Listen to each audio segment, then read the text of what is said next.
How to avoid TextNow ban problem.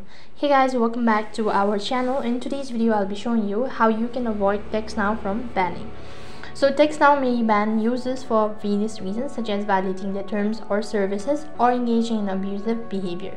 To avoid being banned on TextNow and continue using their services, follow these guidelines. First of all, you'll need to adhere to TextNow terms of services. Make sure you've read the understanding TextNow terms of services and community guidelines. Avoid any activity that are explicitly prohibited. You can also use the service responsibly. Do not use TextNow for spamming, harassment, or any illegal activities. Respect other users' privacy and right.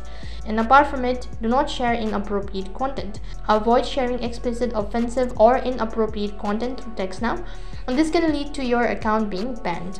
And what else you can do is you can also verify your account. If TextNow offer a verification progress or process completed, verified account may have fewer restrictions. You can also avoid frequent number change. Now, frequently changing your number might trigger suspicious. Stick with one number unless you have a valid reason to change it with. So do not use unofficial apps or modifications. So if you go to your Play Store, you'll be able to see multiple alternatives of TextNow. So here you can see this particular application is actually not available in my reasons. So you can see these are the application. Make sure you only use the official TextNow app or website.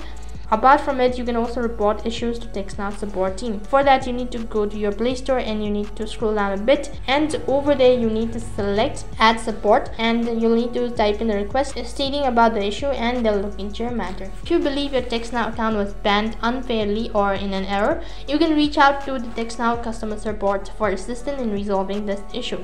So these were the steps on how you can avoid TextNow banning problem. That's it for this video. I hope the video was helpful. If it did really help you, make sure to like, share, and subscribe to our channel. Thank you for watching. See you in the next video.